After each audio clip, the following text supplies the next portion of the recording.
Good afternoon, everyone. My name is Sergeant Eric Ripp. I'm the Public Information Officer for the Philadelphia Police Department. Today, we're going to provide an update on the senseless and tragic shooting that happened last Wednesday, March 6th, on the 7300 block of Rising Sun Avenue, which resulted in the shooting of 8 innocent juvenile victims. Today, we're going to be hearing from our mayor, Sherelle Parker. She's going to be followed by our police commissioner, Kevin Bethel. We will then be hearing from leadership from our federal law enforcement partners, from the FBI, the ATF, and the U.S. Marshal Service. We will also be hearing from our district attorney, Larry Krasner, and members from his team. I respectfully ask that you hold all questions until the end of the press conference, and I'm also going to ask for your understanding that we're going to be limited in the details that we can provide, as this is still a very active and ongoing investigation, and there's, as you can see, there's going to be a lot of moving parts. So without further ado, I'm going to turn it over to our mayor to get us started. Madam Mayor. Thank you so much. Good afternoon, everyone. Philadelphia, as your mayor and a mother, it's extremely important that I come before you on this afternoon to state for the record that I hear you. I've heard you tell me that you are afraid and concerned about riding SEPTA. You have told me that you have concerns about going to work, to school, to the store, to get medicine. I need you to know that I hear you. To the people of our city, we want you to know that we are unapologetic about engaging every partner available to assist us in these efforts during these very tough times. We just left a meeting a few minutes ago with the principal of Northeast High School, and he said to me that although our city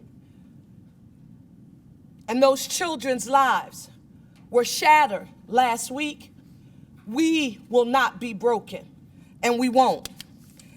That's why I want to acknowledge here today the hard work and thank, quite frankly, for the record and publicly before you, our police commissioner, Kevin Bethel, FBI Special Agent in Charge, Jacobs, ATF Agent in Charge, Degree, U.S. Marshals Agent Gardner, our District Attorney, a value partner, Larry Krasner, Assistant DAs, Pescatore and Fritz, Superintendent Watlington, and I'm happy that Leslie Richards is here from SEPTA. I want you to know that the collaboration that you will see displayed here today is the standard operating procedure that we will employ here in the city of Philadelphia to address a crime like this, all crimes, and that, again, every partner who is needed to assist our Philadelphia Police Department and work in partnership with them to get answers and to ensure that folks are held accountable for their actions, they will work together to get it done. And I want to say thank you to each of you.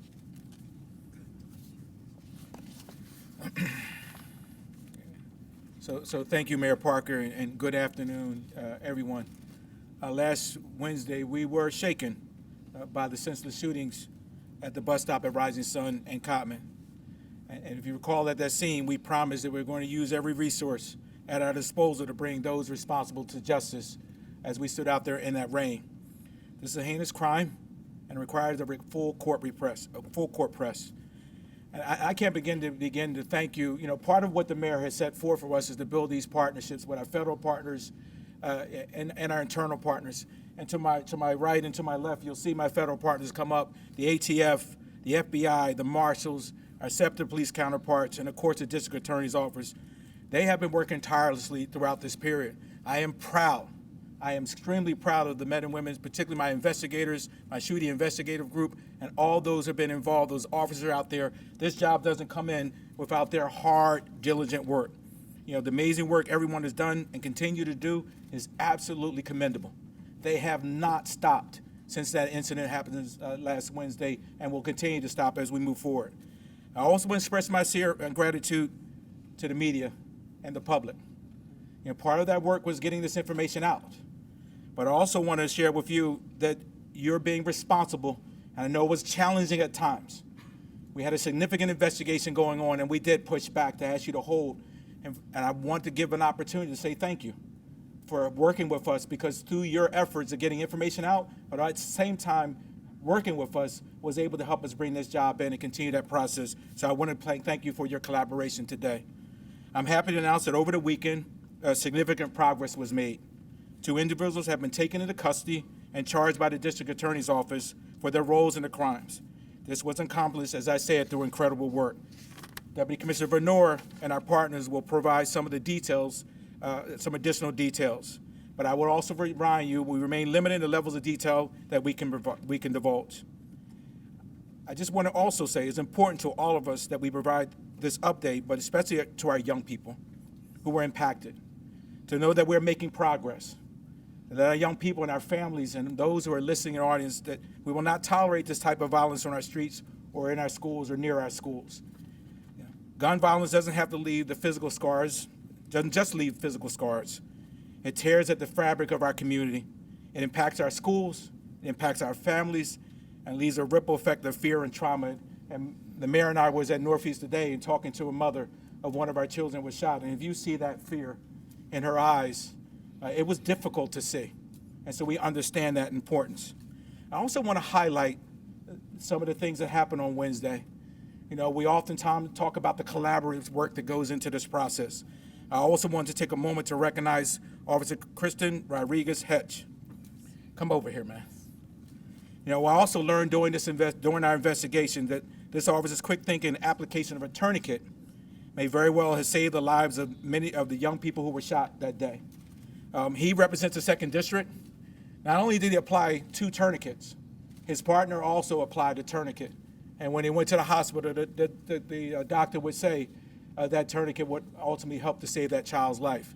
And so I want to have that opportunity also to commend the men and women in the 2nd District who responded, as well as those dispatchers who managed that scene on that day, having 8 children shot, triaging that the officer did, making sure that they get to the hospital, all the work that the investigators did, and all of my collective partners did. Just want to make sure you understand that it is a collective effort to get this done. So I want to thank you, Officer Rodriguez-Hetch, for your work you did that day and what you represent on that day. Job well done.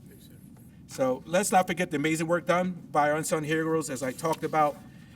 Now it's time to provide more details on the timeline of the investigation. I'd like to turn it over to Deputy Commissioner Frank Venor, who will give you an update on where we are at this time.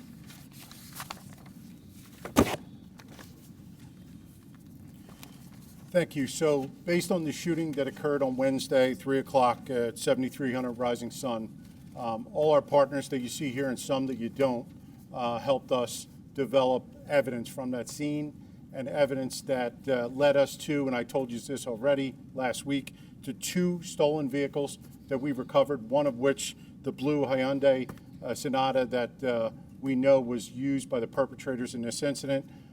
Based on the recovery of that and other items that we were able to recover, we developed suspects. One of the suspects we developed on Friday.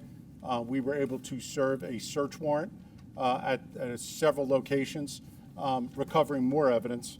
But that individual, by the name of Jamal Tucker, an 18-year-old male, later that day turned himself in here to the shooting investigation group.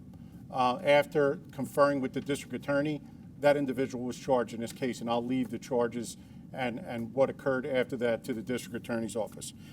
They didn't stop there. It led us to a lot of other information that we were able to find and develop, and an additional suspect was developed early Saturday morning with the help of the U.S. Marshals.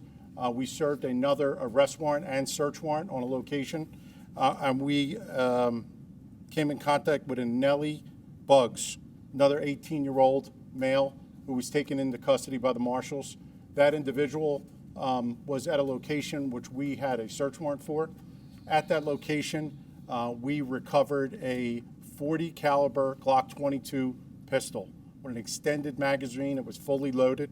All right. It also had laser sights on it, and it had what we call a Glock switch, which made that firearm fully automatic. It was a machine gun.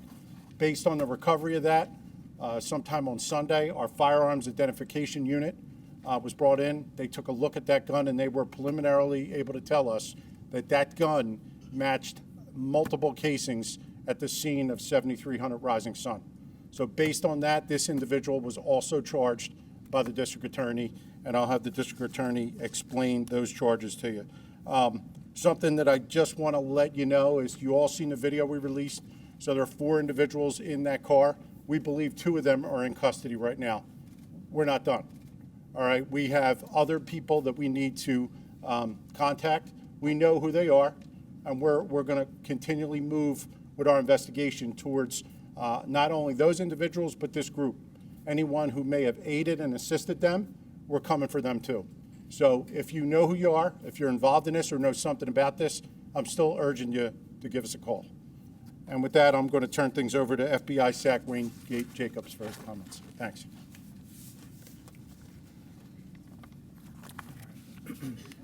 Thank you, Deputy Commissioner.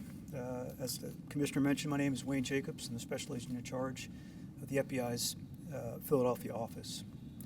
Let me first start by saying, as members of this community, we were shocked and saddened by the senseless gun violence we saw here in Philadelphia last week. While all shootings are devastating, shootings involving kids are uniquely difficult for us all to accept. And so we share in the grief and frustration of the city and are committed to doing whatever it takes to helping those impacted heal. As highlighted by the Commissioner and the Deputy Commissioner, the work over the last week is yet another fine example of what the FBI and its partners do day in and day out. Work tirelessly to ensure the communities we live and work in are safe for us all to enjoy. While it's important for us to pause briefly and acknowledge the hard work of the women and men of the Philadelphia Police Department, the Marshal Service, the ATF, and the FBI to make progress possible in this investigation, we want the people of Philadelphia to know that we recognize there's more work to be done, and that's exactly what we're focused on. Through the FBI Safe Streets Task Forces, we remain steadfast in our pursuit of those who demonstrate such little regard for life. And so to those who choose to traffic in violence, you should know that it won't be tolerated. You will be held to account for your actions. Let today serve as your notice.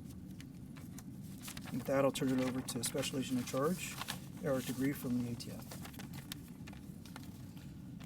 Good afternoon. We share our partners' resolves to get this case to a conclusion, to ensure justice for the victims, and to make our communities safer. The ATF Field Division has a long history of partnership with the Philadelphia Police Department. We have several Philadelphia police detectives embedded with our criminal enforcement groups here in the city of Philadelphia. We've combined forces in many initiatives to combat violent crime in the city. ATF is helping support this investigation by providing investigators and utilizing our crime gun intelligence tools to help get this heinous crime solved. One of those tools is our NIBIN system, which is our National Integrated Ballistic Information Network, which is a nationwide collection of digital images of fired cartridge casings taken from crime scenes that help us link shootings together. We also use our E-Trace system to help find the sources of these crime guns and bring those individuals that are trafficking them to resolutions. Sharing our tools and resources with our law enforcement partners, we aim to help keep our community safe from violent criminals. We're committed to helping PPD and all the partners you see here combat violent crime throughout the city. Now I'll introduce U.S. Marshal Brown.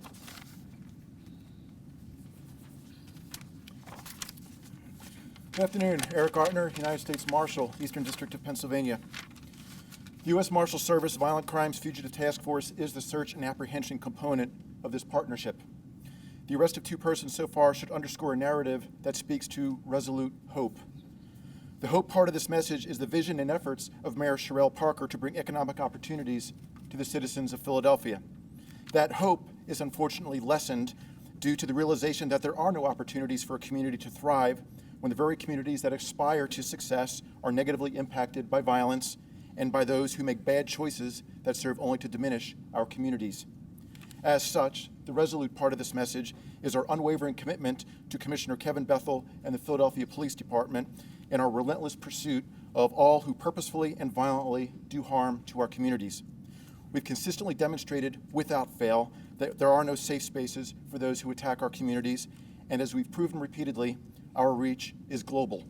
We will capture the remaining persons involved in the shooting, whether on our terms or as safely facilitated by the shooter's family members and acquaintances. I'd like to introduce Mr. Lawrence Krasner.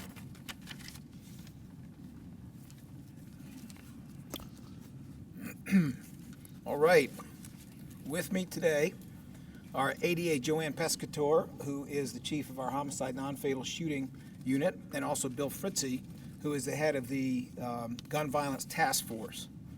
They have been working around the clock, Joanne Pescatore in particular, which is pretty much what she does, and they have been working around the clock with this entire collaborative team of state and federal law enforcement officers and others who are just as dead set on solving this crime, apprehending the people who committed it, and making sure that they receive the appropriate and very serious consequences that they deserve.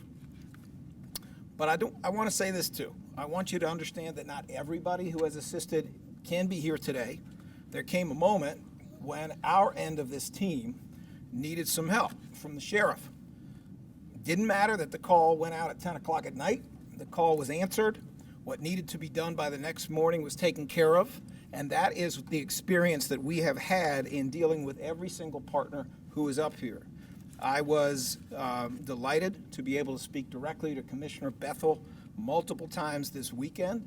I was delighted to be able to speak multiple times to Madam Mayor Parker and to be heard.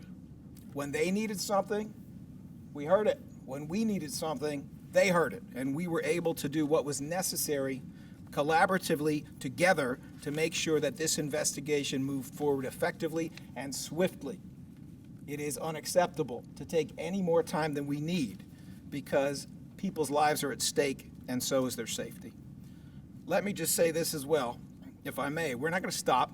This is not simply about catching 4 people who jumped out of a car and whoever might have been along with them in spirit when they were gunning down all kinds of people waiting at a bus stop. You heard the word group. I'm not going to get into the specifics, but we are not done until any group involved in this kind of conduct is done, until they do not exist anymore. And that is exactly where this investigation needs to go. It's not about a single incident. It's about every other incident that has any connection to it and making sure that people who will do this kind of thing are not in a position to do it anymore. Therefore, if you are in any way a witness to what occurred here or anything connected to it, please reach out to the Philadelphia Police Department immediately. Please reach out to the DA's office if you wish, but I would reach out to Philadelphia Police first. If you are involved, then get smart. Turn yourself in. That is exactly what happened with one person who was involved, and it's the smart thing for you to do. It can only help your situation in an incredibly severe, terrible criminal act. And do it now, because that is what is going to work. I will now be happy to repeat for all you the charges, although I think you could probably predict them. There are at this time 2 defendants. Their names, as you I'm sure know, are Anil Buggs and also excuse me, Jamal Tucker. I'm sorry, Jamal Tucker. Their charges are essentially the same. Each of them has 8 different cases, and they have 8 different cases because there are 8 different victims. In the case of one of those victims, the charges are criminal attempt murder, aggravated assault, conspiracy, 2 different firearms charges, possession of an instrument of crime, simple assault, reckless endangerment of another person. All of the other cases include most of those charges. However, they do not every single case does not include a new firearms charge. Every single case does not include an attempt murder charge. That's what we are looking at. These defendants are potentially facing an enormous amount of time in custody. When you have 8 different cases where you have engaged in atrocious violence, that is to be expected. But I will commit to you that Not only am I grateful for this collaboration, not only am I grateful that when we were able to articulate things that we thought were necessary to advance the investigation, or when the commissioner was asking, or the mayor was asking for things that would advance the investigation and what is also needed, communication with the public, I am delighted to report, I think we all heard each other well. We were able to talk together and come to collaborative decisions that have been very effective for the residents of Philadelphia. For that, I will be very grateful.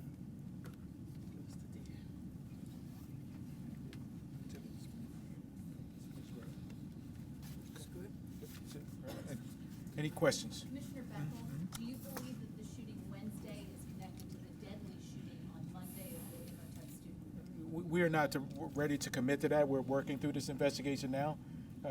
We believe there may be, but we still have a lot of work to do to make that formal connection.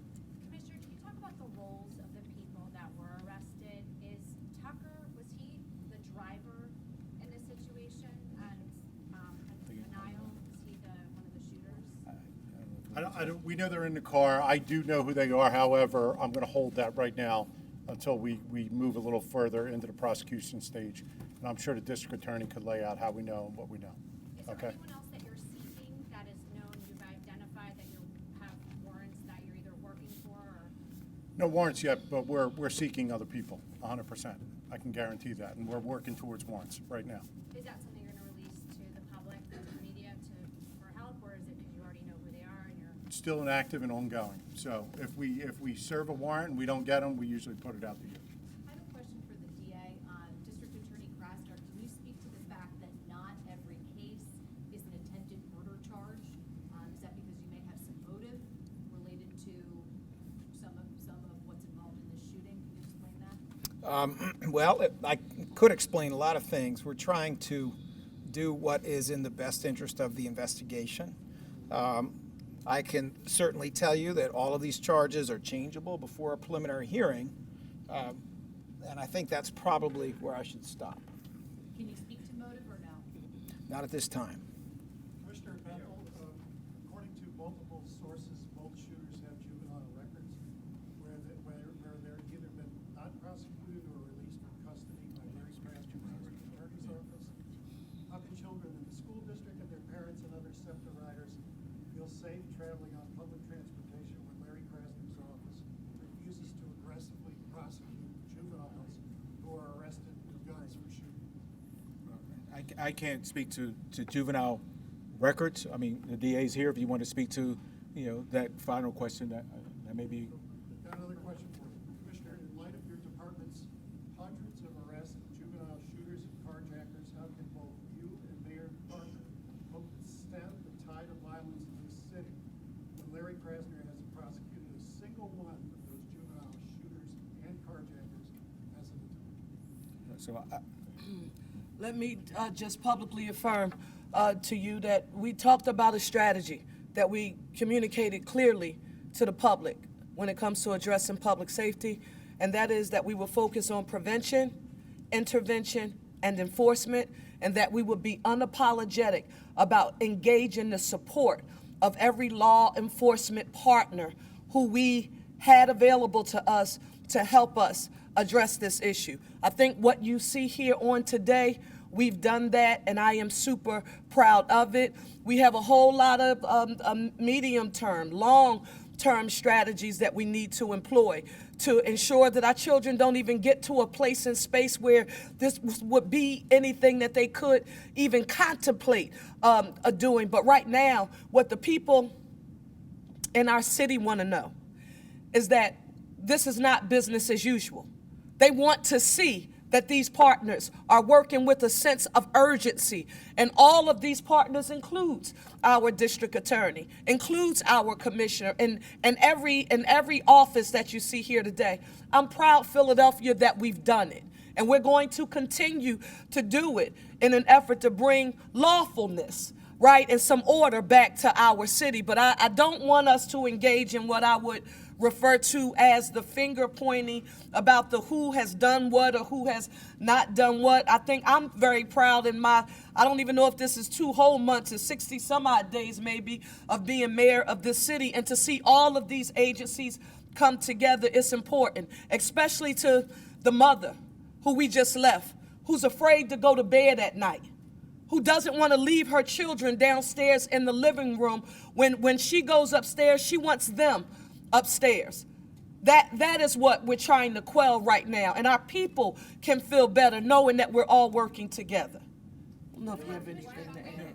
Sorry, Commissioner, and maybe Sister Krasner too. One of the things that we understand kind of with kids and that are involved in the violence is it becomes kind of group violence where there's almost like a cobweb connection between different groups. And I know you had mentioned on Wednesday that we're thinking about possible retaliation, but how do you kind of investigate or go through the different groups and try and figure out if there's going to be any additional groups that kind of move forward from this? Because we do have 8 kids that are shot. You don't know connections maybe any of them have with any groups or maybe their siblings or their friends or whoever who may want revenge. Like how do you manage that? Well, listen, we actually met with the FBI this morning talking through, how do we manage all of this intelligence, whether it be human intelligence, where we're getting the social media.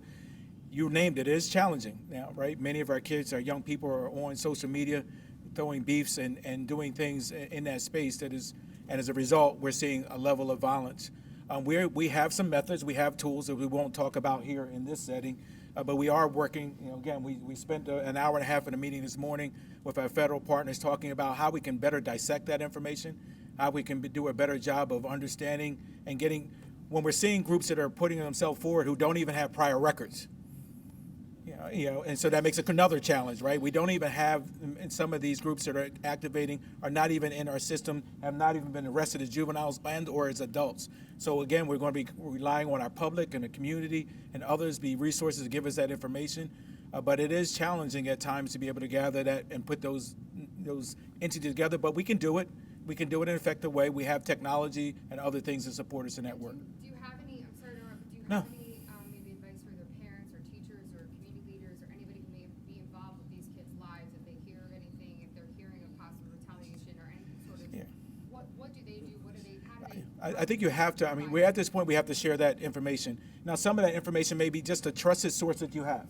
So it doesn't have to be the police department. It could be at your school. I know that Dr. Watlinson here is here, and he has counselors, and we have other, we were just talking about a teacher at a school that everyone loves, right? Just tell somebody, a trusted adult, who could then pass that information on to us so we can activate on that, particularly when we have information where there's going to be a shooting. Don't hold that information. If you see that activity occurring, if you see information, share that information. Again, it doesn't often have to come to 911. It can go to a trusted adult, and then we would ask that trusted adult to be able to pass that information off to us. Just a follow-up to that, there's some blatant threats that are made on Instagram by a lot of these students, threats that are made on Instagram. Some of these students that are involved too, even just the ones that you announced today, you can see on their Instagram pages threats that they've made. What is the school district and police doing to police their Instagram pages? Well, I don't think it's not about policing, but during my tenure as my former role as chief of school safety, we created a threat assessment protocol where we'll go through a process. I know Chief Craig Johnson's here as well. Once a threat would come into the system, they had a threat assessment team at the school district. That threat assessment team would go out to the school, talk to those individuals, talk to the parties involved, determine whether that threat had raised to a level that would engage the police department. In most of those cases, 99% of those cases, these are just frivolous threats that a kid has made, but in those cases where it's much more egregious, then we would activate the police department in my former role. And that continues to be a process in the school district. We are working diligently when we see those weapons are being displayed online. We have our juvenile probation unit and our juvenile enforcement team. They work effectively looking at our accounts of our kids, particularly those who are on probation. And they will activate and go out to those homes to address those issues. And so it's an ongoing process that we do. We don't ignore that activity, and we also believe that's part of our work. And oftentimes it's not counted in what you see, but behind the scenes, we're multiple times, we recovered over, 6,000 guns last year, 25 of them during a crime. And so a lot of that activity is being done in that space as well. Commissioner,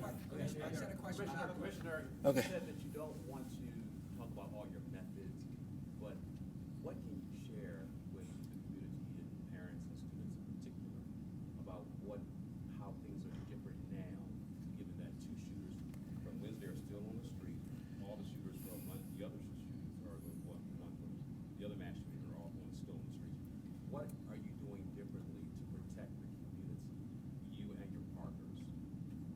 Give me. What are the tangibles that you are actually doing? Are you doing anything different than you were doing last week? I mean, one of the things, I mean, just so from a physical process, we did activate and increase our enforcement along our corridors starting last week after the shooting. We've continued in that posture through this week as well to increase our working with SEPTA. I know SEPTA, and I know Leslie's here, and Captain is here as well from SEPTA, can probably share with you some of the increased efforts that they have done in that space. I mean, we're doing our full court press to do whatever we can to make sure our kids are moving through the corridors in a safe manner. I mean, that is the work we've always been doing. We recognize now we have to even enhance it anymore. Is it challenging? Absolutely. We have a lot of roadways and a lot of stops across the city of Philadelphia, but we're doing our best to be able to work diligently to address that. From your vantage point, is it safe to walk to school or catch the bus to school in Philadelphia? Yes. Mr. Keeley? Commissioner, you've said this, and all the Philadelphians ask this all the time. Where did these kids get these guns? Did you trace this gun? How does a teenager get a 40 caliber gun? We heard there was a 9mm and a 45 as well used. How does he get such a gun with such a large magazine and then a switch to turn it into? I'll let you okay with I'll let my ATF colleague come in. Well, typically, it's illegal for a juvenile, obviously, to purchase a firearm at an FFL. The majority of the firearms that we see that wind up in their hands are usually stolen, either from vehicles or from residences. I'm not going to comment on that. Can anybody comment on this gun so we have an answer? Which is specific Was this question? gun stolen? Where does this kid get this gun? The ATF will perform a trace for us. That takes some time. It was not stolen. It had no record, as far as I know. Mayor, the community wants to know if you have any specific plan for this coming season, summer, because in fact, teenagers are carrying guns. So there are programs, but the community say it's not enough. Children don't have to something to do after school. So any specific plan? So one, What's different between your administration and on our 100th day here, maybe first week in April, Commissioner Bethel will present a public safety plan on behalf of the city of Philadelphia that we plan on implementing. Some of the strategies that you see employed will be some of what you've heard me mention before. Unapologetic about having proactive community policing in neighborhoods across the city, ensuring that our police department, that they are viewed as guardians and not warriors in all of our neighborhoods, working to build and strengthen trust between our law enforcement and our community. I'm introducing a budget. I give my first budget address, Philadelphia, on Thursday. During that time, we're going to talk about employment opportunities, training, support for public education. Dr. Watlington, we just heard from young people, and this is why we know we're on the right track, because we got direction from young people about the importance of out of school time. You know, what happens when school is over, and all the structures and supports that they need that they may not necessarily have available at home. So this is what I mean when you hear me say prevention, intervention, and enforcement. But bottom line is, if you commit a crime in the city of Philadelphia, and we don't mean just now, if you commit a crime in the city of Philadelphia, you should expect the law to be enforced. And I communicated that publicly to the people of the city of Philadelphia, and I don't apologize to anybody about that sentiment. When you have to look those parents in the eyes, you have to look at them and then look at those young people who are trying to put it together.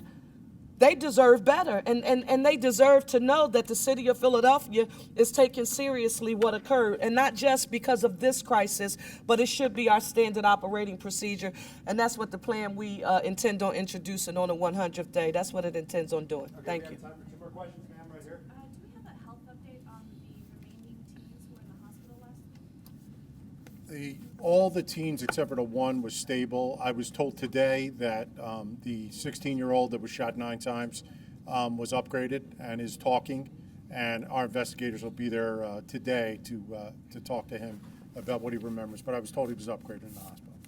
Okay, last question. Mayor, would your plan include is there any